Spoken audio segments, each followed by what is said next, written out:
그러니까 지금 이것도 찍죠 일단. 아 그럴까요? 네. 그러니까 어떤 얘기를 하고 싶으냐면은 우리가 언제부터였지? 코로나 때 그런 흐름이 있었는데 갑자기 산속에 있는 카페가 자리가 없어지는 현상이 나타난 게 그때 코로나 때부터였어요. 그게 왜냐면은 야 사람들 많이 안 가는 데 가자 이제 그 유행이 한 번 있었어요. 있어가지고 이제 사람이 많이 안 올 것 같은 카페가 사람이 많이 오는 현상이 그때 벌어졌었는데 지금 이제 올해 내년이면 25년이잖아요. 25년, 26년이 어떤 해냐면 70년대생이 은퇴하기 시작하는 날이에요. 70년대생이. 그러니까 우리가 1차 베이비붐 세대가 55년부터 65년인가 뭐 이렇게 네. 왕창 그러니까 그 중심에 58년 개띠가 있고 막 이랬거든요. 그런데 68년부터 74년생까지가 또 엄청 인구가 많아요. 그런데 25년, 26년이 70년생들이 은퇴하기 시작하는 나이라는 거예요. 대기업 55세면 은퇴하잖아요. 네. 그래서 그 코로나 때 그 시골의 그 카페, 갤러리 카페 같은 숨어 있는 카페에 사람들이 막 찾아갔잖아요. 근데 앞으로 한 5년간 바로 이런 카페들의 손님이 늘어날 것 같아. 그리고 저도 네. 요즘 대형 카페들을 많이 방문하면 네. 산길 오막살이 같은 데 가면 진짜 대형 카페 한 뭐 1000평 이상의 있는 거예요. 딱 가면 있는 많아요, 거. 진짜. 주차장 쫙 있고. 네, 그리고 막 차가 이미 집에 있고 보면은 확실히 말씀하신 대로 그런 것 같아요. 예. 그 코로나가 영향을 주긴 했어요. 주긴 했는데 저는 은퇴도 영향을 줬다고 봐요. 그러니까 1차 베이비 세대 은퇴가 약간 여유 있는 은퇴, 그러니까 그렇죠. 여유가 없는 은퇴 세대가 있는데 1차 베이비는 여유 있는 은퇴 세대예요. 70년생들도 뭐 나름 그래서 좀 자금력이 있죠, 이 사람들이. 그렇죠. 그래서 이런 데 놀러 다닐 수가 있는 거거든요.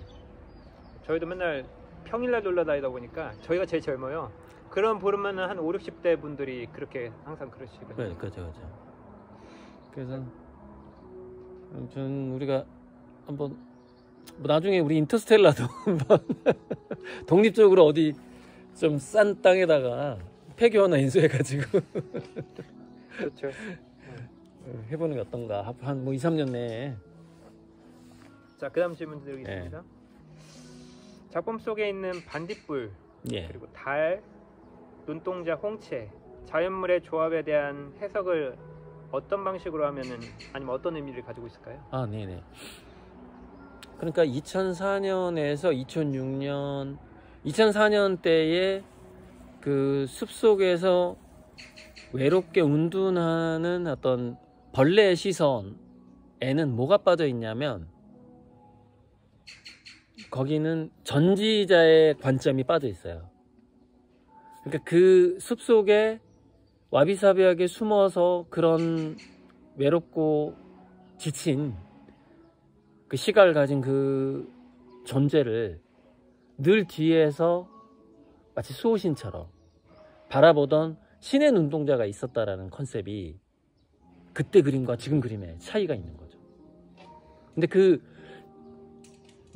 수호신처럼 늘 나를 이렇게 보살펴주는 거대한 눈동자, 그 눈동자의 존재는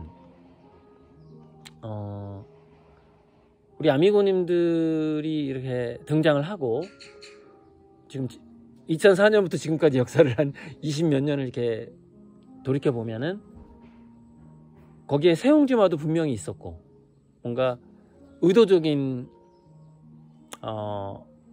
제가 자발적으로 좀 제가 그렇게 좀 힘들어졌던 것도 있지만 분명히 이게 고난을 좀 주신 것 같다라는 그런 느낌도 있단 말이에요. 그래서 지금 그림은 단순한 와비사비가 아니고 그게 이제 승화됐죠, 한마디로. 뒤에 그 홍채가 깔려 있느냐 깔려 있지 않느냐는 그런 차이가 있는 것 같아요. 물론 그 홍채는 제가 고양이 눈에도 하기도 하지만은 일반 둥근 눈 그거는 요정의 눈이라고 볼 수도 있거든요.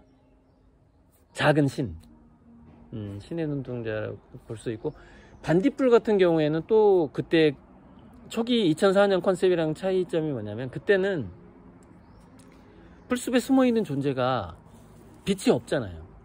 자기가 빛을 내지 못했잖아요. 근데 반딧불은 뭐냐면 이제 얘가 자기도 이제 나서는 거 아니에요. 세상에 이렇게 불빛을 하면서 나도 이제 성인이 됐어. 일종의 반딧불의 그 축제라는 거는 반딧불들이 이렇게 빛을 내고 노는 건 하나의 짝짓기 파티거든요. 한마디로 짝을 찾겠다라는 건데 자기가 성인이 됐다 이거죠. 그런 파티인데 숲속에서 빛이 없던 벌레가 빛이 생긴 거죠. 또 그러니까 2004년 컨셉하고 그런 차이점들이 있는 것이고, 달도 보면은요 지금 달이 더 커졌어요. 그때 최초에 그렸던 고양이가 봤던 달보다 지금 달이 또 이렇게 좀 태양처럼 커졌죠. 그래서 지금 태양 그림 중에 위대한 정오라는 제목의 그림을 스케치만 해놓고 있는 상태이긴 하지만 그리고 있는데, 달 그림은 위대한 밤인 거죠. 신성한 밤일 수도 있는 거고, 밝아지고 신성해졌다 또는 더 성숙했다. 네, 그렇게 지금 그림은 예전이랑 차이가 있어요.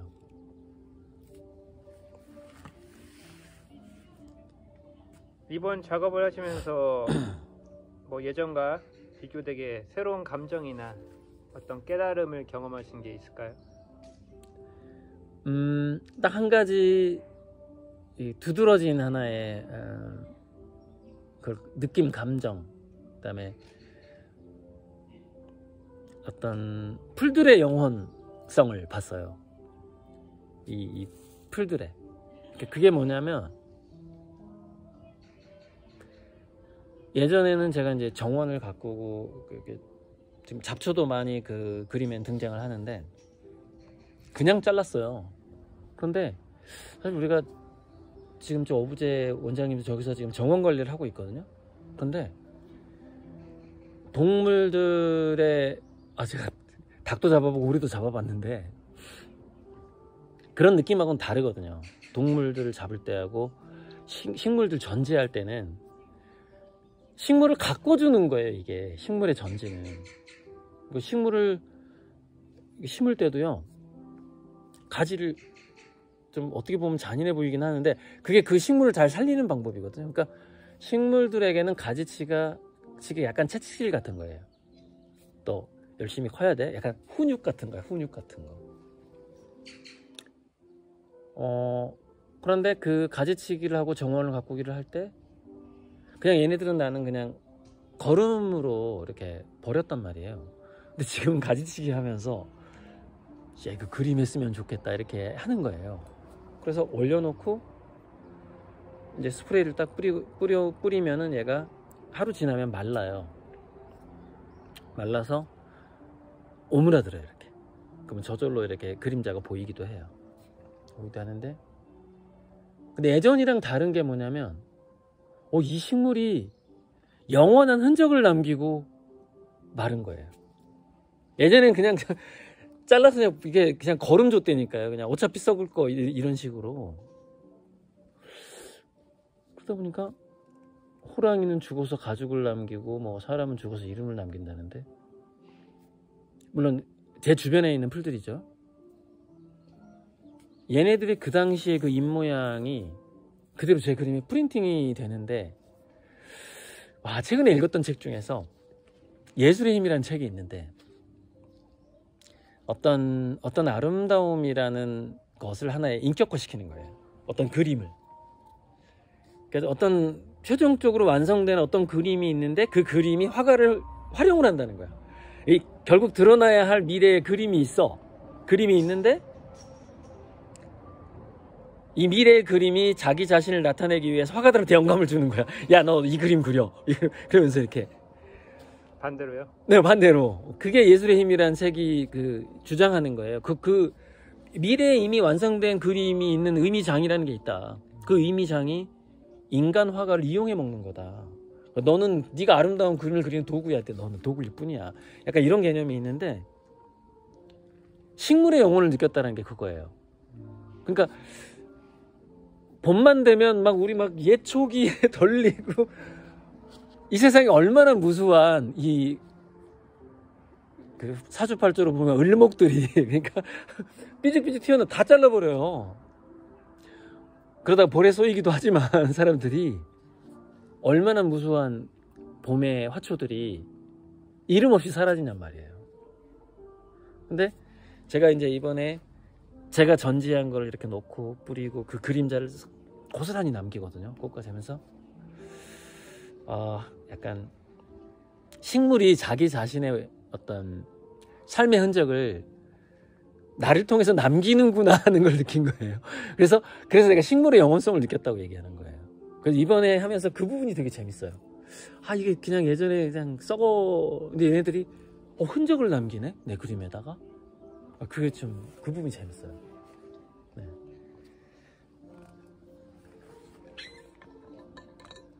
항상 다른 관점이 또 저희는 인간으로서의 관점이기 때문에 그 반대적인 관점을 생성하기가 상당히 힘들잖아요. 근데 이런 관점들이 참 새롭네요. 근데 그 식물들이요, 이 세상에 눈송이가, 똑같은 눈송이가 물론 다 검증해보진 않았겠지만 카우스 법칙에 의하면 같은 눈송이가 있을 수가 없대요. 이렇게 아무리 좁은 데 떨어져도 다 전 세계 다 떨어져 눈송이 모양이 다 다르다는 건데, 그건 그럴 것 같아요. 원자 구조까지 들어가면 뭐 다 다르겠지. 그렇죠. 근데 식물들도 제 주변에 있는 식물들이나 저기 미국에 물론 품종이 다르겠지만 어쨌건 국내에만 따져봐도 이제 엊그제는 쑥을 가지고 했어요. 쑥이 쑥쑥 자라잖아요, 정말. 네. 쑥을 좀 커팅한 걸 가지고 올려놓고 이제 엊그제 뿌렸어요. 아직 영상이 지금 안 올라갔어요. 이 세상에 참 많은 쑥이 있을 텐데 그 쑥이랑 똑같은 건 없을 것 같은 거예요. 왜냐면 일단 이미 놀 때부터 그렇고, 아무튼 대표 주자로서 예초기와 낙과 무수하게 사라지는 이 봄철에 정말 눈송이가 녹아버리는 것과 비슷하게 사라져가는 이 플립들이 이게 영원한 하나의 자기 흔적을 남기는구나 하는 그런 약간 애절하면서도 그런 알터에고? 우리가 100년 200년 산다고 치지만 인간도 사실은 그런 흔적을 남기고 가려고 노력하잖아요. 그렇죠. 약간 그런 감정이입 같은 게 좀 있었어요. 네. 이번 시리즈에서 특히 도전적으로 이번 시리즈에서 특히 도전적이었던 기술적 실험이나 기법에는 어떤 것이 있을까요? 네. 영상에서는 이 공적화라는 이름을 말씀하셨는데요. 네, 공적화라는 이름이 이제 어떻게 탄생했냐면, 저는 이게 공판화 기법이라고 비슷하다고 생각을 했어요. 뱅크시라는 화가 있잖아요. 뱅크시, 얼굴 없는 화가. 뱅크시는 자기가 그려야 되는 거를 이렇게 구멍을 뚫어가지고 벽에다 붙인 다음에 칙 뿌리잖아요. 이렇게. 그거랑 정반대 상황이거든요. 제가 그리는 거는 배경의 밤하늘이에요. 그래서 식물이 그림자를 붙이고 스프레이로 뿌리는 거랑 비슷한 건데, 뱅크시하고는 뿌리는 건 비슷한데 뭘 그리느냐가 완전 반대인 거예요. 반대. 나는 밤하늘을 그리는 거고, 뱅크시는 그 비어있는 그 공간에 있는 자기가 원하는 그림을 그리는 거, 그런 생각을 해봤는데, 그런데 또 그 공판화, 일명 스텐실이라고 불리는 것, 우리가 실크 스크린도 약간 그런 같은 기법인데, 막히지 않은 곳으로 물감이 밀리면서 실크 스크린 판화가 이루어지는 전통 판화 기법이에요.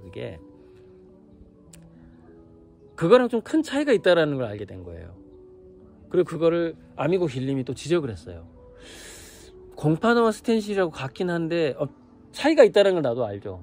그래서 이거를 무슨 공판화라고 이름을 지으면 안 된다라는 거죠. 왜냐면 공판화가 아니니까.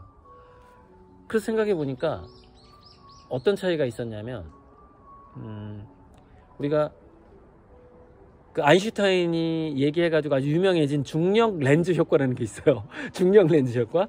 좀 멀리 있는 달이 무거운 천체를 지나갈 때 그 중력에 의해서 빛이 휘는 효과가 있는데, 이게 제가 나무를 딱 캔버스 위에 딱 놓으면은 대나무가 위에 붕 떠 있는 게 있고, 나뭇가지도 이렇게 있으면 여기 위에 떠 있는 게 있고 밑에 있는 게 붙어 있는 게 있잖아요. 이런 식으로. 근데 바람이 안 부는 곳에서 씩 뿌리면 얘가 떨어지는 게 보여요. 굉장히 천천히 떨어져요. 낙하산 내려오듯이 떨어지는데, 이 바닥에 딱 붙어 있다, 만약에 이렇게 딱 붙어 있다, 그러면 이 자국이 그대로 남을 거 아니에요. 이렇게 남을 텐데, 공중에 붕 떠 있는 것들은 어떤 현상이 일어나냐면, 물방울이 내려오다가 그 가지나 나뭇잎을 지나가면서 약간 휘어요. 이렇게 안쪽으로. 되게 중력 렌즈 효과랑 되게 비슷해. 그래서 공간을 얘가 약간 헤엄쳐요. 방울이. 바람이 안 불어도 이게 장애물이 있다 보니까 물방울이 뚝 떨어지면서 살짝 휘는 거야, 안으로 이렇게. 근데 물방울이 여러 개잖아요. 그러면 가벼운 건 더 안으로 들어간다거나 이렇게 샥 흩어져요, 여기서. 거기서 원근법이 나오는 거예요. 약간 중력 렌즈 효과인데. 그래서 이거는 공판화가 아니라 공간에서 물방울이 춤추는 효과가 있으니까 스페이스 드로핑이라고 해야 되겠다. 즉 공간을 충분히 활용한 스프레이 드로핑인 거죠. 그래서 공간에 떠 있는 물방울이라는 의미의 물방울 적자, 공적화 기법이라고 부르는 게 낫겠다. 공적화라고 불러도 또 안 돼. 그럼 홍채는 어떻게 설명할 거야? 그래서 공적화 기법을 활용한 그냥 고리들 그림인 거죠.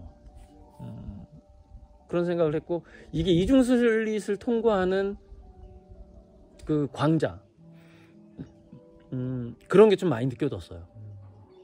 이렇게 이중슬릿 통과 뒤에 왜 그림자 아시죠? 두 줄이 나타나기도 하지만 간섭 무늬가 나타나잖아요. 근데 실제로 공간을 떨어지는 물방울 보니까 얘가 간섭을 해요. 그 위에 붕 떠 있는 나뭇잎이나 나뭇가지가 아무래도 간섭할 것 같잖아요, 그죠? 그렇죠. 우리 지나가다가 그 연기가 그 비행기 이착륙할 때 와류 아시죠? 와류. 샥 지나가면 막 소용돌이 이렇게 치는 거. 그것처럼 그게 공간에 떠 있는 어떤 물체가 간섭 현상을 일으켜요. 그래서 그냥 스페이스가 꼭 들어가야 되겠다, 이거는. 그래서 스페이스 드로핑이라는 기법, 스페이스 드로핑 공적화 기법이다. 이렇게. 이거 아마 아무도 예전에 말한 사람 없을 거예요. 제가 찾아봐도 안 나와요. 제가 본 적이 없어요. 이거 안 나와. 그러니까 최초의 기법일 수도 있어요, 진짜. 장담은 못 하겠지만. 좀 그런 거 있잖아요. A를 내가 표현하고 있으면 당연하게 Z들 반대 입장에 뭔가 또 표현할 수 있는 건데, 그러니까 생각보다 완전 반대에 있는 입장을 떠올리기가 쉽지 않은 거죠. 맞아. 그러니까 저는 밤하늘을 그려야겠다 되겠다는 생각을 했기 때문에 이게 나온 거거든요. 결국에는 그 예전에 풀 속에 있는 그 경험이 있었고 그게 결합된 거예요. 근데 이게 본격적으로 이게 시리즈화 된다는 게 참, 이게 20년이 걸린 거예요. 그러게요. 바로 옆에 있는 건데. 20년이 걸렸어. 그렇죠. 이야, 이거 하나 완성해낸다는 게.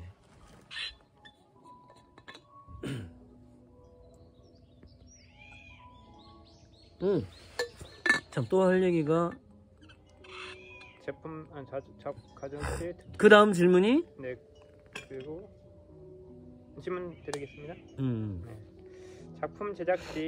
이번 작품 제작 시 특히 신경 쓰시고 있는 부분이나, 그리고 이번 작업이 기존 팬분이나 새로운 관객에게 어떤 감각이나 메시지로 다가오길 바라실까요? 현재 신경 쓰이는 거는요, 첫 번째는 지금 5호, 10호, 20호까지 하고 있어요. 근데 5호, 10호, 20호까지는 주변에서 흔히 있는 이런 쑥이라던가 포도나무 넝쿨이라던가 대나무 잎이라던가 이런 것들이 사이즈가 어울리더라고요, 나름. 그런데 이게 100호, 200호가 되면은 거기에 어울리는 나뭇잎을 구하기가 쉽진 않겠구나. 그래서 생각을 해본 게 호박잎, 뭐 오동나무잎, 그 다음에 식물원에서 키우는 그 야자수잎 같은 거 있잖아요. 그 다음에 바나나잎 같은 거. 그런 것들을 한번 큰 나무잎을 모아서 구성해봐도 뭐 그냥 마치 열대 숲처럼 보이겠지 뭐. 이렇게 구상만 하고 있어요. 근데 실제로 이제 그걸 이제 바나나가 실제로 있어요. 또 몽당연필에 가면. 그러니까 제가 지금 얘기하는 거 다 있는 거예요. 오동나무잎, 바나나잎, 야자수잎은 현재 없는데 사야죠. 사가지고 한번 해봐요. 아무튼 넓은 이파리 뭐 토란이나 뭐 그다음에 그 머위 들판에 큰 잎사귀 있잖아요. 머위라던가 연꽃이라던가 이런 잎사귀들을 또 새롭게 구성해야만 하는 지금 과제가 남아 있어요. 100호, 200호는 어떻게 할 거냐. 그 과제가 좀 하나, 그게 좀 신경 쓰이고 있고요. 그리고 이제 기존 아미고님들 관람객들이 에게 이제 이것을 통해서 좀 아마 같이 공감할 수 있는 부분은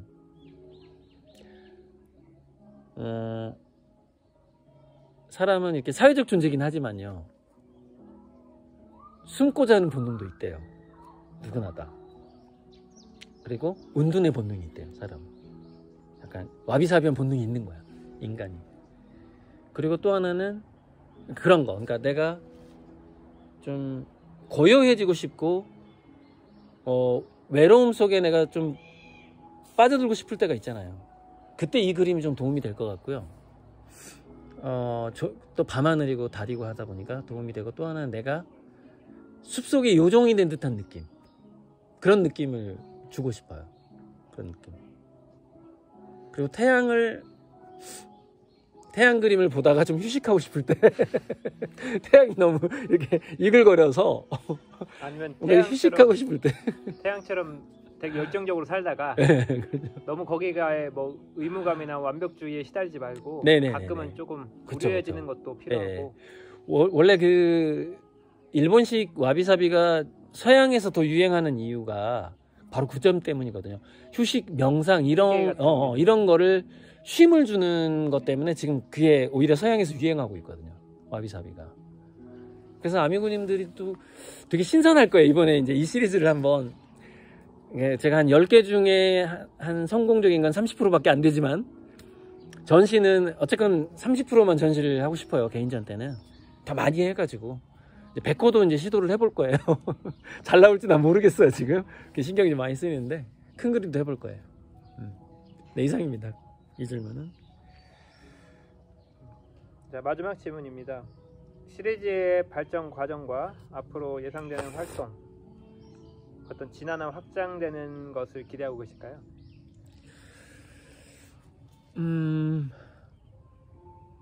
어떤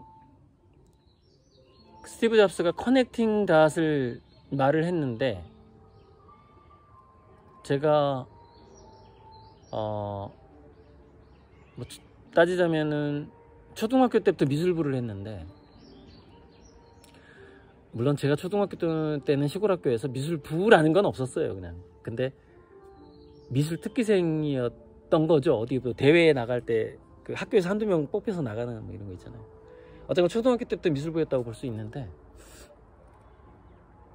그동안 이렇게 나는 어떤 그림을 그리고 싶다라는 그런 구상을 했었을 것이고, 또 실제로 시도해 본 게 있을 거고, 시도하려다가 만 것도 있고, 막 제 머릿속에 되게 복잡할 거 아니에요. 복잡할 건데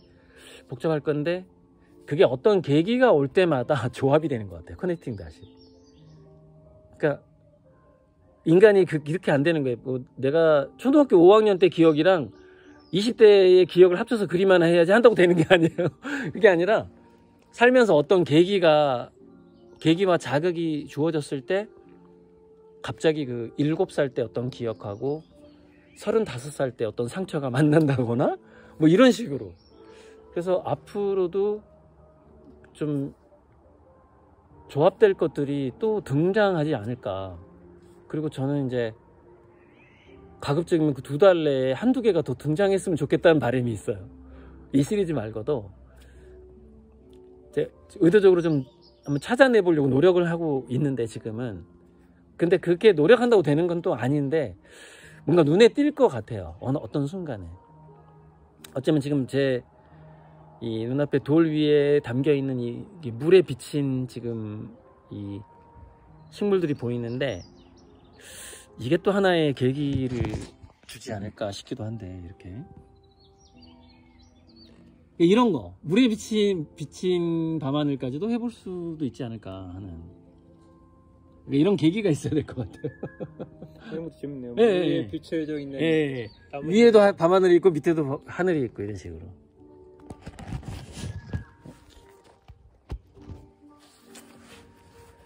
새로운 시리즈는 또 나올 거예요. 결론은. 단지 저의 노력도 노력이지만 사실 계기가 외부에서 주어지는 경우가 또 많아가지고 자극이라는 게 우리가 셀프 채찍질이라는 게 좀 쉽지 않잖아요. 예. 그렇습니다. 새로운 시리즈 또 많이 기대해 주세요. 일단 지금 하는 거는 좀 완성도를 높여야 되기 때문에 열심히 하고 있습니다. 예. 끝까지 인터뷰에 임해 주셔서 감사하고 네, 개인전을 위해서 많이 기대하겠습니다. 예. 새로운 거 많이 만들고 싶어요 이번에. 네. 얼마 안 남았는데. 예. 감사합니다 써녀.